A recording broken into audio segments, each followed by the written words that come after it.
But meanwhile, let's bring another nation into our attention today, which is India. Now, experts believe 2023 is supposed to be the year of India. But given the fact today, in reality, the relationship between China and India is also in this unpredictable situation.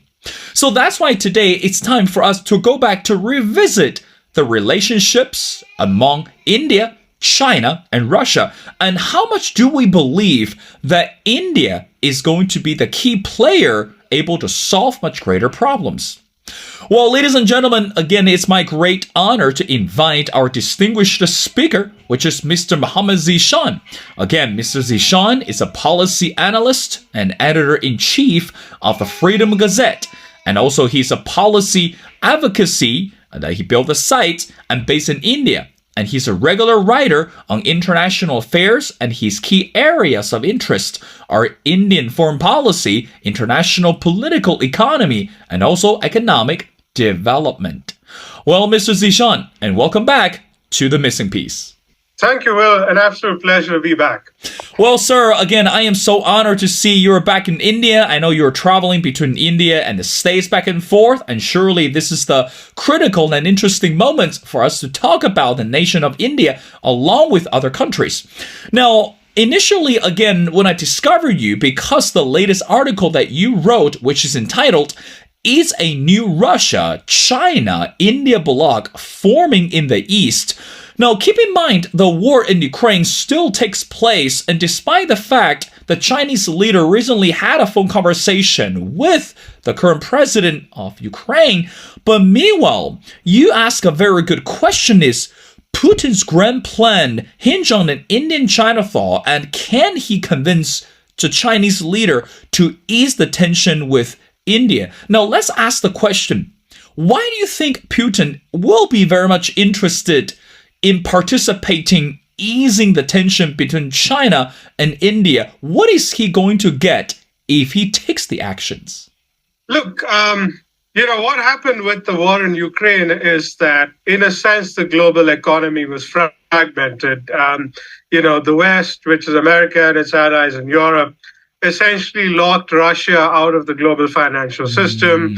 They kicked Russia out of the SWIFT banking system, which was unprecedented. And now there is talk of, Europe in a sense essentially banning exports to Russia, I think is what they're talking about.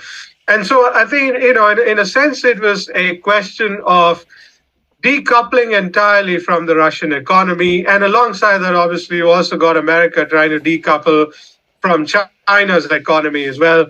And so what's happening is that with the proliferation of sanctions and tariffs and trade restrictions and whatnot, and then, also stuff like friendshoring, which is that you would do trade only with your allies and best friends. You would try to, sort of restrict your supply chain to only your allies and best friends. What's happened is that essentially there is a fragmentation of the global economy. Now, that means that, for Russia, the question of transacting or doing trade in the dollar has become near impossible. And so Russia has been looking at other ways by which it can trade and have economic partnerships with other countries. It's been trying to do that with India and China by conducting trade outside of the dollar, trying to create a sort of a parallel financial system outside of the one that has been traditionally dominated by the West. And that is an interest that China shares with Russia. It's also an interest that India actually shares with Russia, in the sense that India does want to reduce its own dependence and exposure to the dollar. And in a sense, sort of find ways by which it can kind of make itself less vulnerable to potential sanctions from the West or economic restrictions from the West. So what's interesting is that I think a couple of weeks ago or so, there was a vote at the UN in Geneva talking about, the resolution was about whether or not, countries should levy sanctions for human rights purposes. That was a very polarizing resolution in the sense that the West, which is Europe and America, essentially voted saying that yes, you should be allowed to, levy sanctions on countries for human rights violations. But India voted against that notion, in the sense that India voted saying that you should not be allowed to levy sanctions for human rights violations. China and other countries in the non-Western bloc also voted in that way.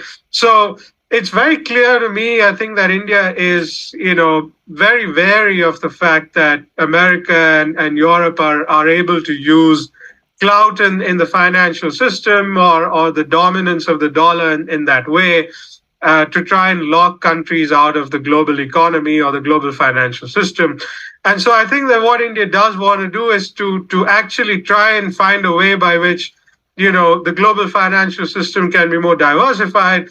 The rupee is a larger part of India's trade with other countries. And its own dependence on the dollar is in some sense reduced. That's one, I think, very large piece of the puzzle. But I think that's a very big part of where the global economy is now headed. There's another IMF report that came out very recently that talked about geoeconomic fragmentation, which essentially is the wonkish term for what I'm talking about, which is that the global economy has fragmented based on countries that are allies of the West on one side, and then everybody else on the other side of the divide. Well, Mr. Zeeshan, I couldn't agree with you more. I think today, when we talk about globalization, or I want to be careful, another term is called a political polarization. This is not just about this geopolitical change, and also we're looking at this economic outlook as well.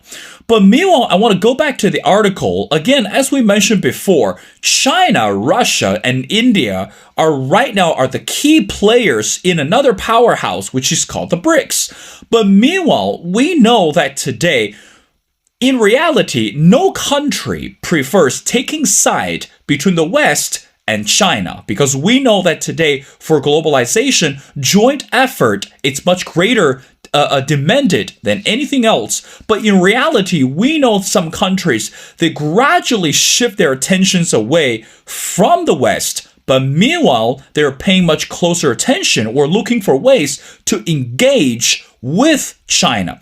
But again, let's coming back to another reality is when we talk about this role of India. Recently, again, Mr. Zeeshan, I'm sure you all follow this piece of news as well, that this Quad relationship, which India plays a major role in promoting this military and also this economic agenda.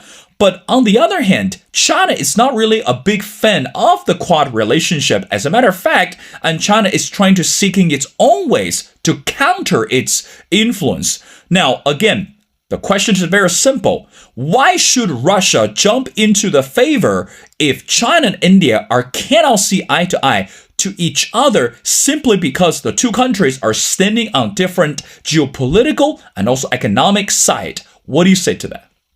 I think that it's interesting that you bring the Quad up as one of those points of difference between India and China, because, on most other issues, I think India and China largely do agree. It's the border and then the fact that India is a part of the Quad. But I think in a more long-term sense, the Quad is beginning to lose relevance within the U.S. strategic framework in the Indo-Pacific.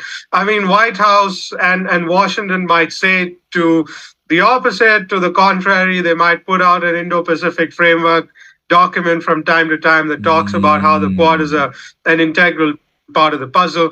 But if you look at the way that America is starting to diversify its security partnerships in Asia, the Quad is beginning to lose its relevance as a security coalition in the Indo-Pacific, right? I mean, you've got the AUKUS on one hand that brings Australia, the UK, and the US together, and now Australia is going to be supplied with nuclear-powered submarines under that deal. They've taken it forward. And in East Asia, you've got the thaw between Japan and South Korea, which means that the potential for security cooperation between the US, Japan, and South Korea now increases a lot. And then in Southeast Asia, you've got the Philippines, which has been able to give naval bases to the US. I think that they've given something like 4 naval bases in the last few weeks. So what you're looking at is that the US is kind of diversifying its security partnerships in the Indo-Pacific region, but at the same time, you don't really hear about anything substantive from the Quad. The Quad, revived in interest because of India's border clashes with China in 2020. But in the last 3 years, the Quad has not done anything particularly noteworthy on the security or military front, which is what America is particularly interested in. But at the same time, you've seen that all of these other coalitions on Asia's periphery or China's periphery have actually advanced a lot more. New deals have been signed, naval bases have been opened up, submarines are being sold. And so when you set that against the fact that the Quad in some sense starts to look a little bit stagnant, I think that part of the reason for that is that America is now beginning to realize that maybe it cannot really rely on India or India within the Quad to the extent that America would like to rely. Particularly in the context of a potential war in Taiwan, there's a lot of apprehension in Washington about is India really going to support America in its efforts in Taiwan, whether that's logistical or military or whatever it is. Is India really going to give that kind of support, or is India going to continue to sit on the fence as it has in Ukraine? So I think that there is, in that sense, within the Indo-Pacific, India's role as a security partner to the U.S. is starting to come under the scanner. There is some kind of a trust deficit developing there, which China, if it wants, can exploit. But that's pretty much on China's side. Within the BRICS, I think it's interesting that the BRICS has become somewhat more relevant after the Ukraine invasion because India, Brazil, South Africa, China have all taken pretty much the same stance on Ukraine, which is to sit on the fence, which in a sense actually does help and support Russia's campaign, right? And all of them have continued to have relationships with Russia, economic and otherwise. And recently you had President Lula da Silva from Brazil actually make a statement to the effect that, in a sense, the West has to share some part of the blame for what's going on in Ukraine, which is essentially the same language that Putin and Moscow actually speak. So you find that there is convergence also there within the BRICS between these different countries. And then you also got the Shanghai Cooperation Organization that brings Russia, India, and China together alongside several other countries. So there are a number of forums on which I think that India and China can build themselves. And that's very much in Russia's interest to see, some kind of a thaw here. I don't know if China is beginning just yet to be aware and conscious of the fact that India, in some sense, is starting to lose relevance within America's largest strategic security framework and coalitions in the Indo-Pacific. But I think that fewer and fewer Americans are starting to think and talk about India in that light, particularly given that today you've got other partners like the Philippines or Japan or South Korea and others that are actually treaty allies of the United States that are willing to go much further than India is on a number of these issues. Mr. Zeeshan, again, I want to go back to this economic perspective. Within the article, again, you wrote, and I quote, Russia is now India's fourth largest trade partner and is still surging. Again, when we look at this globalization, I think today people tend to pay less attention on this geopolitical rival, but meanwhile, we're very much interested in knowing how the global economy is going to move forward. Now, coming back to China, one of the signatory projects under the current leader, which is Belt and Road Initiative. But let's keep in mind, and also you mentioned in this article, that Russia is definitely on the side of the Belt and Road Initiative. As a matter of fact, I think because of the existing economic partnership, the two countries grow much closer, and despite the war in Ukraine. But meanwhile, Mr. Zeeshan, let's bring another reality into our conversation is India is not part of the Belt and Road Initiative.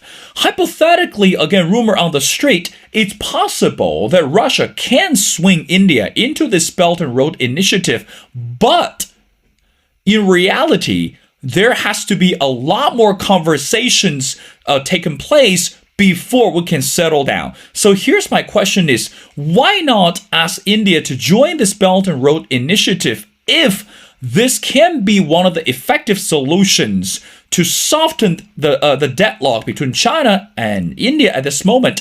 And also, don't you think it's actually beautified the relationship among the three of them if this Belt and Road Initiative can thrive based on this joint effort? What is your say to that? I think broadly speaking, strategic convergence is there within that ambit as well, within the Belt and Road Initiative. I think the problem for India is that the CPEC, or the China-Pakistan Economic Corridor, is part of the Belt and Road Initiative, and it passes through Kashmir on territory that India claims but Pakistan controls. So in a sense, the CPEC, which is part of the Belt and Road Initiative, is taken by India to be an infringement on its territorial sovereignty, right? And so that becomes part of that border conflict or border tension that India has got with China. Now, if China is willing to give that up in some sense, or if there is a compromise solution that India and China can reach on that, I mean, the CPEC, by the way, is not proving to be particularly economically, feasible for China. I mean, there was a case, I think, a few days back where a Chinese worker somewhere in Pakistan was arrested or prosecuted on blasphemy charges. That's right. Because he was accused of having done something blasphemous against Islamic That's belief. Right. So there was a tension there, between China and the general sense of radical Islamism within Pakistan. So there are problems with CPEC and Chinese investment in Pakistan as well. Not everything is hunky-dory there. But for as long as that investment, and particularly the project that passes through Kashmir, continues to be a part of the overall bouquet of Belt and Road Initiative projects, I think it's unlikely that India is going to sign up to that. But there are certainly, I think India does believe that it would like to have closer economic ties with a more diversified set of partners. And so, obviously India has got trade ties with the United States. It would like to have trade ties with Europe as well. It has trade ties, as you pointed out, with Russia, particularly after the war. That has really expanded in ambit with a lot of the import of oil that comes from Russia into India. And I think that India does see China or economic ties with China as well as as being in its interest, provided that it's not used as leverage by China to coerce India on the Himalayan border. So I think it all sort of hinges on the border. It sort of hinges on the territorial question in Kashmir, Arunachal Pradesh, these other contested areas. If temperatures can be cooled down there, and some sort of trust and confidence can be built, then I think that these other issues that we're talking about can start to fall into place. But at the moment, there's no real indication that China is willing to do any of that. Mr. Zeeshan, again, I want to go back to the article. Again, that's something that you wrote quite interesting. And I quote, you said the border with India, again, regarding China, it's also increasingly become a footnote in China's own strategic priorities, as we see it today. But meanwhile, over the last several months, China has been positioning itself as a strategic alternative to the US everywhere from the Ukraine to the Pacific and also to the Middle East. But again, let's talk about the reality. During numerous occasions that China made crystal clear that we will never be the replacement of the US. And also, of course, we never believed that we're supposed to be positioned as the superpower for the world. But meanwhile, let's talk about this in the tone from the Chinese government. How should we understand the lines, or how should we understand the words behind the lines? Because again, given the fact, as you mentioned before, more and more international leaders and diplomats today are visiting China, and also they're making this message crystal clear regarding the territorial dispute, regarding human rights issue, and regarding economic agenda. Now, When China dialed down such claim, how much do you think we should really believe and we should actually try to dive into this? That's the first question.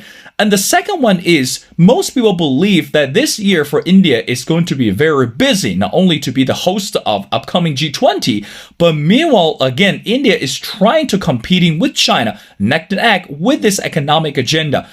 If China could dial down such rhetoric, does that mean that India still has the advantage to normalize the relationship on this economic level? What do you say to that?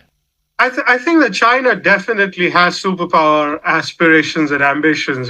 I mean, obviously, China keeps talking about this multipolar world order, and that's where, as you pointed out, it wants to try and differentiate itself against the U.S.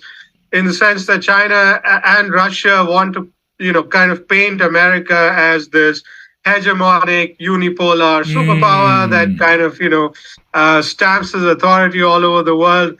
And is a cut above everybody else.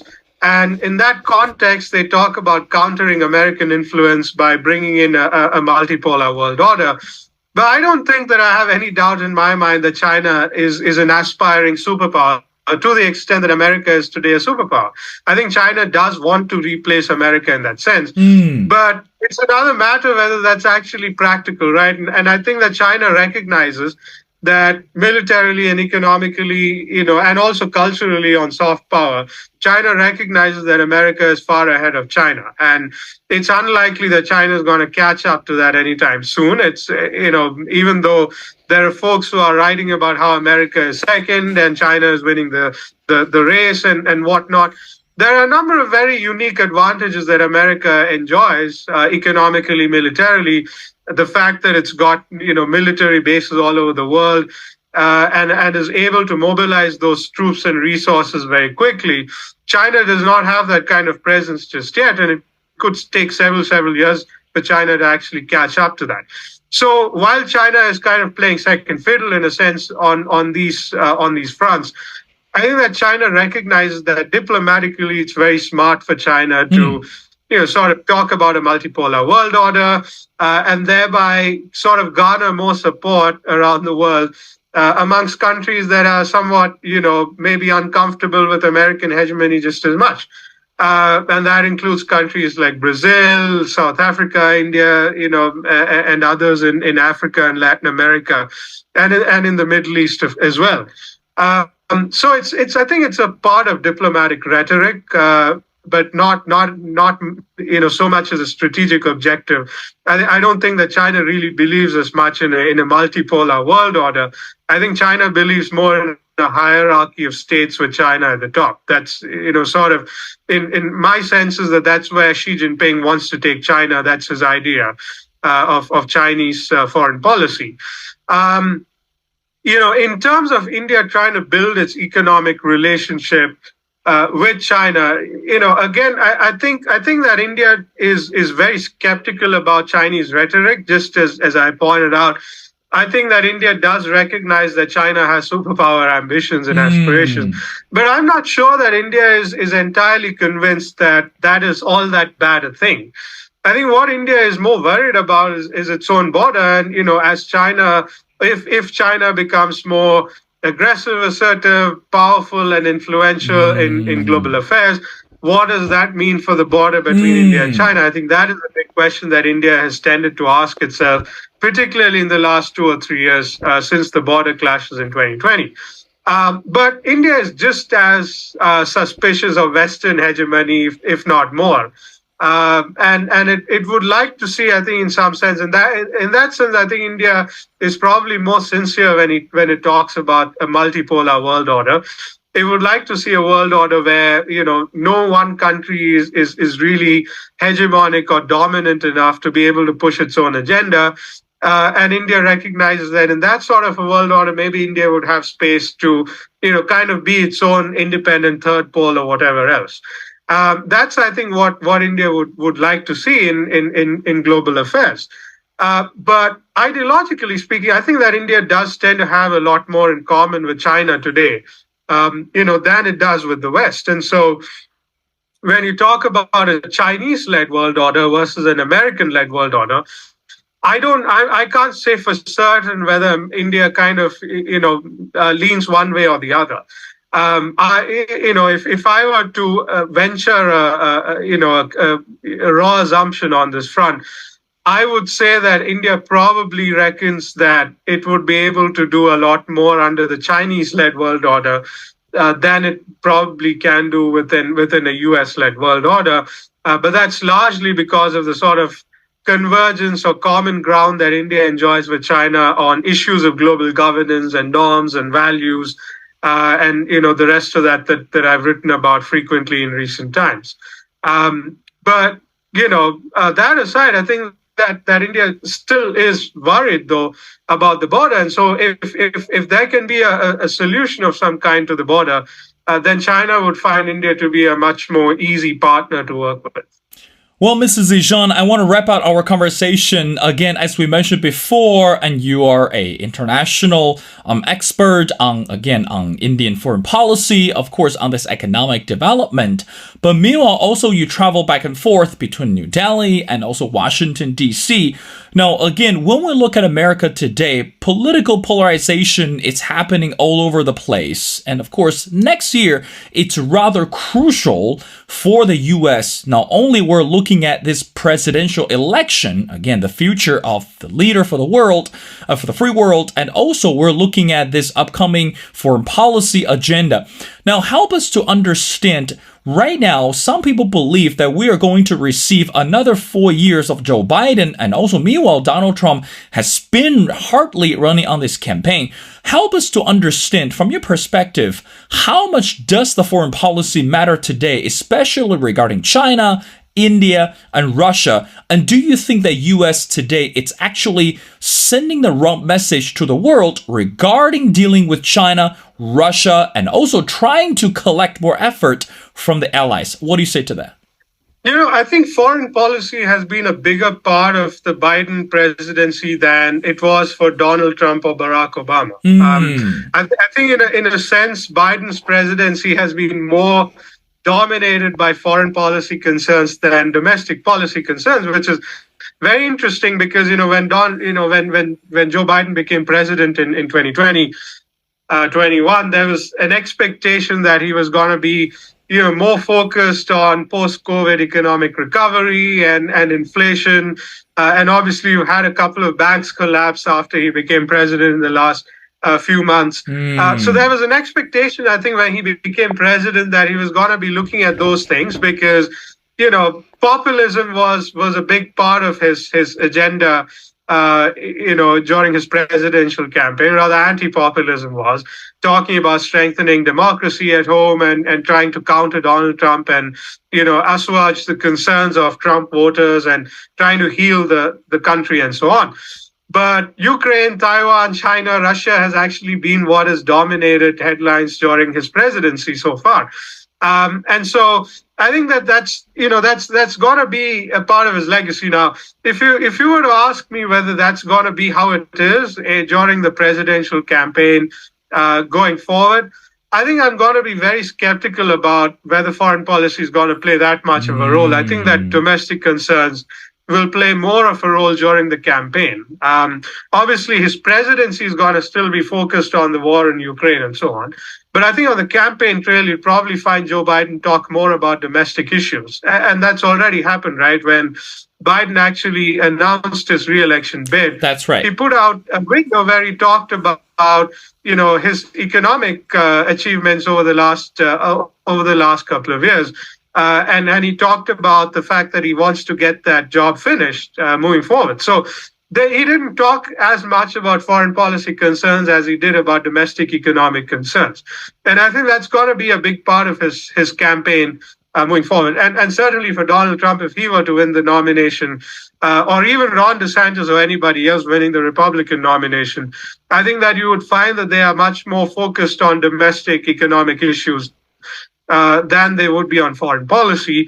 But once they become president, whether that's going to continue to be the case, that remains to be seen. I think that the next presidency, whether that's a Biden presidency or a Trump presidency, I think foreign policy concerns are going to be a big part of that presidency with Donald Trump. If he were to return, you would probably continue to see him in that withdrawal phase that he went through during his 4 years as president. But you've got to remember that Donald Trump actually, or rather Trump supporters and fan base, including Fox News and conservative news media outlets in the US, have a very strong affinity for Russia even today, despite the war in Ukraine and so on. And it's very evident in their coverage of the Ukraine war. They're unwilling to sort of call the Ukraine invasion an invasion. They're unwilling to call it in as blunt terms as other people in the West are. And so even under a Trump presidency, I think you will find that foreign policy is a very big part of the overall story. Well, again, Mr. Zeeshan, you said it, and again, I couldn't agree with you more. Mainly when we look at the foreign policy, it's not just about the US, China, India, and Russia. And I think today, going back to the initial conversation that you and we had, under modern globalization, geopolitical polarization seems to become less and less important. But meanwhile, everyone is asking the question, who can fix the economy and who can drive the economy forward? And I think that's what everyone is very much concerned right now. Well, again, ladies and gentlemen, it's my great honor to speak to Mr. Zeeshan. Again, Mr. Zeeshan is a policy analyst and also is the editor-in-chief of the Freedom Gazette. It's a policy advocacy site and based in India. He travels back and forth between New Delhi and Washington, D.C. I strongly encourage everyone to follow his work through social media. Of course, his latest article, which is entitled, "Is a New Russia, China, India bloc forming in the East?" Well, Mr. Zeeshan, thank you so much for taking your time. And again, we hope that you travel safe and always give us more insights and also helpful analysis. And we love to hear from you as you return to DC. And also, of course, give us the latest political news, not just about the US, but also about the world. So thank you so much for doing this.